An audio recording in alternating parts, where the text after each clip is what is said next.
तो throwing object in autism, ये जो कंडीशन है ना बच्चों में बहुत देखने को मिलती है। ये जो साइनिंग सिम्टम है ये बहुत देखने को मिलती है। तो हम ऐसे बच्चों को क्या कराएं कि बच्चा थ्रो ना करे चीजों को।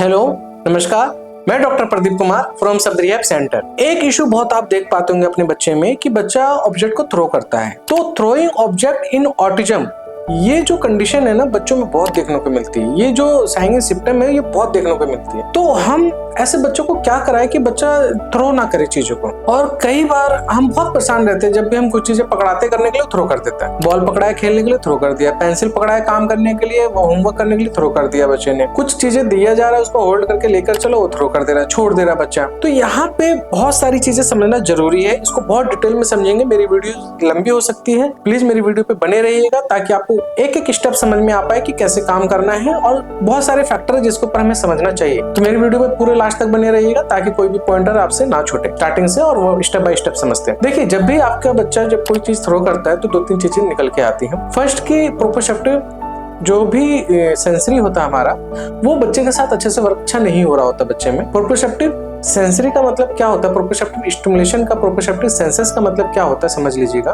कि जब हमारा बच्चा किसी ऑब्जेक्ट को पकड़ता है तो वो अवेयर नहीं रहता अपने जॉइंट पोजीशन को लेके।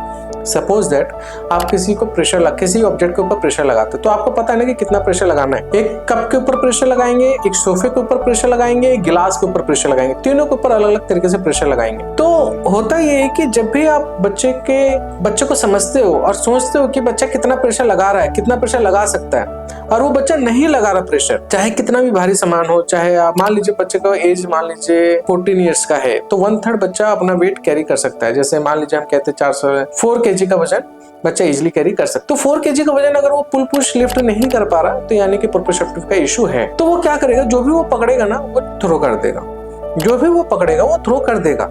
आप ये नहीं समझ सकते कि प्रोप्रोसेप्टिव नहीं और वो चीजें पकड़ ले। बच्चों को जब तक पुल पुश लिफ्ट का आइडिया नहीं होगा, होल्डिंग का आइडिया नहीं होगा, जैसे मान लीजिए कि मेरे को कोई सामान पकड़ना है और मैं ज्यादा देर तक नहीं पकड़ रहा हूँ, एकदम से छोड़ दे रहा हूँ, तो कहीं ना कहीं प्रोप्रोसेप्टिव सेंसरी पे काम करना पड़ेगा और प्रोप्रोसेप्टिव स्टिमुलेशन देना पड़ेगा उसको। तब जाके उसके जॉइंट में अवेयरनेस आएगा, तब जाके उसके जॉइंट को समझ में आएगा कि किसी काम को कैसे होल्ड करते हैं, किसी ऑब्जेक्ट को कैसे होल्ड करते हैं और किसी ऑब्जेक्ट के ऊपर कितना प्रेशर लगाते हैं। तो जब थ्रोइंग ऑब्जेक्ट होता है, जब बच्चे में ऑटिज्म बच्चे में जब देखा जाता है कि बच्चा थ्रो कर रहा है तो प्रोप्रोसेप्टिव स्टिमुलेशन के ऊपर काम करते हैं। तो इसके लिए क्या कर सकते हैं, जॉइंट कंप्रेशन कर सकते हैं, मसाज कर सकते हैं, वाइब्रेशन कर सकते हैं उसके जॉइंट को, या उसको कंप्रेस कर सकते हैं। ठीक है, तो ये चीजें आप करोगे तो इम्पैक्ट पड़ता है। साथ के साथ 2-3 चीजें और है उसको भी समझ लेंगे ताकि सारी चीजें एक साथ करोगे तो ज्यादा इम्पैक्ट पड़ेगा। दूसरी चीज क्या है कि बच्चे को टैक्टाइल का अवेयरनेस नहीं होता, टैक्टाइल सेंसेस का अवेयरनेस नहीं होता। सपोज दैट बच्चा टच कर रहा है लेकिन उस तरफ अटेंशन ही नहीं दे रहा, टच इधर कर रहा है, देख इधर रहा है, तो बच्चा उस चीज को अच्छे से नहीं पकड़ेगा।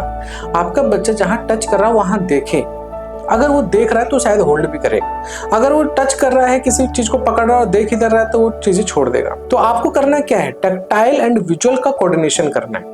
जो भी टच करवा रहे हो उसके आईज को इस तरफ लेके आओ, जहां टच करो इस तरफ लेके जाओ, नीचे दिखलवाओ, थोड़ा सा हैंड टू हैंड सपोर्ट करने के साथ काम करो। जैसे कि हेड नीचे कर दो, जहां टच करा बोलो देखो देखो, और धीरे धीरे करके अपना टच कम करो। तो बच्चा जहां टच करेगा वहां देखेगा, जहां टच करेगा वहां बच्चा पकड़ने की कोशिश करेगा। तो आपको करना क्या, टच के ऊपर भी काम करना है। टच के ऊपर कैसे काम करो, जो भी ब्रश यूज करते हो, जैसे हार्ड ब्रश होते हैं हमारे, जैसे कोई भी ब्रश ले सकते हो जो कि थोड़ा सा टफ हो रहे हो, उसके ऊपर बच्चे के हैंड्स पे कंप्रेस करना है। ठीक है, अपने उसके बॉडी पे कंप्रेस कर सकते हो, बस कंप्रेस करना, बस हल्का सा थोड़ा प्रेशर लगा के टच देना उसको, तो स्टिमुलेशन अच्छा जाता है बच्चे के ब्रेन में। वहां से बच्चों को अवेयरनेस मिलता है कि क्या हो रहा है उसकी बॉडी पे। तो जब बॉडी पे क्या हो रहा है उसको टच फील होगा तो सेंस लगाएगा, कॉन्शियस होगा, जहां बच्चा कॉन्शियस होगा चीजों को होल्ड करने की कोशिश करेगा। तीसरी स्ट्रेटेजी क्या लगा सकते हैं आपको लगता है कि छोटी चीजें वो फेंक देता है, जैसे जैसे कुछ भी पकड़ाते हो थ्रो कर देता है, छोड़ देता है। आप उसके हैंड टू हैंड सपोर्ट के साथ एक हेवी बड़ा ऑब्जेक्ट लीजिए, कोई भी बड़ा ऑब्जेक्ट लीजिए, ब्लॉक्स ले लीजिए, चेयर ले लीजिए, कोई बड़ी चीजें ले लीजिए, और उसको बोलिए कि थोड़ा हाइट पे कंट्रोल करने के लिए थोड़ा सा हाइट के ऊपर रख दो, जैसे वॉल के ऊपर लगा के रख दो, और बोल दो को पकड़ के बना के रखे और काउंटिंग करो 1 2 3 4 5 6 7 8 9 10, फिर उसको नीचे रखो और डे बाय डे उस काउंटिंग को बढ़ाओ।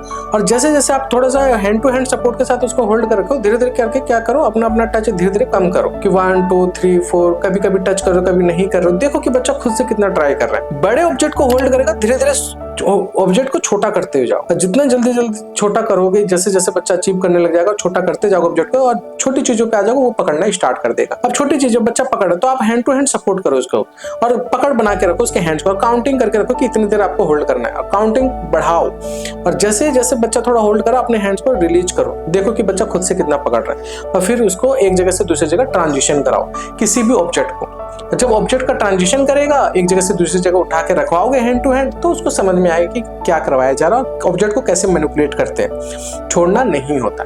तो बच्चे में थ्रोइंग ऑब्जेक्ट जो होता है, जैसे बच्चा थ्रो कर रहा है किसी भी ऑब्जेक्ट को, तो बहुत जल्दी ये प्रॉब्लम खत्म हो जाता है। कई बार ये प्रॉब्लम बहुत ज्यादा चलता है, क्योंकि बच्चे क्या करते हैं, उछालते हैं और चीजों को नीचे गिरता हुआ देखना इंजॉय करते हैं। क्यों करते हैं?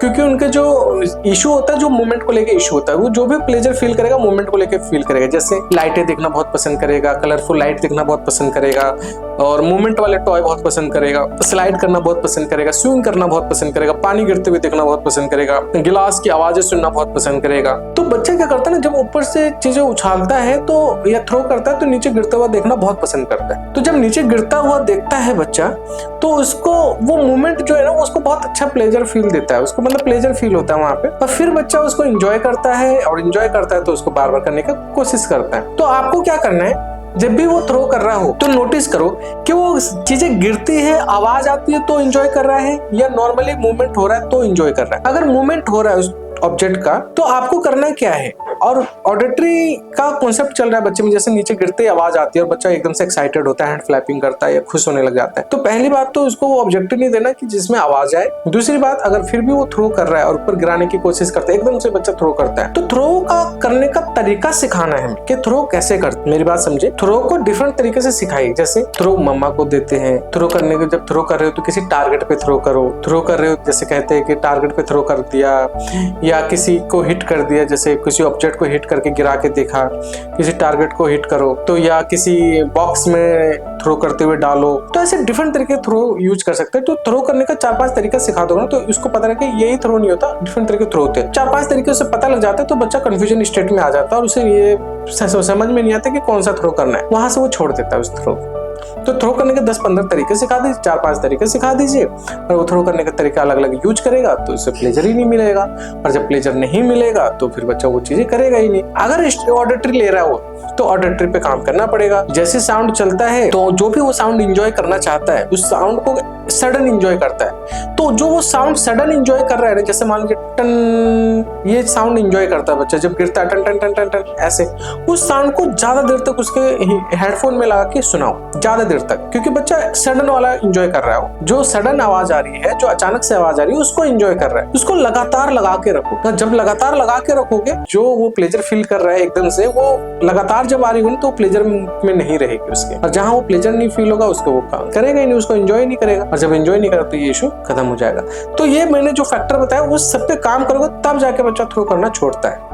यहाँ तो कहते हैं कि बॉल कंप्रेशन करा लो, जॉइंट कंप्रेशन करा लो, यहाँ पे बच्चे को हेवी पुल पुश करा लो। एक ही चीज कराने से इम्पैक्ट नहीं पड़ेगा, बहुत सारी चीजें अलर्टनेस के साथ अगर नोटिस करोगे तो बहुत सारी चीजें अच्छी हो जाएंगी। फिर भी बच्चा नहीं छोड़ रहा तो हमसे कॉन्टैक्ट बनाइए, हमसे हमें कॉन्टैक्ट कीजिए और अपने बच्चे की ट्रीटमेंट कराइए, इंटरवेंशन अप्लाई करवाइए, ताकि एक बच्चा अच्छे मुकाम पे जाए और जो करवाना चाहते हो बच्चा हर काम करे जो आप चाहते हो। तो थैंक यू सो मच, मुझे सुनने के लिए बहुत बहुत धन्यवाद।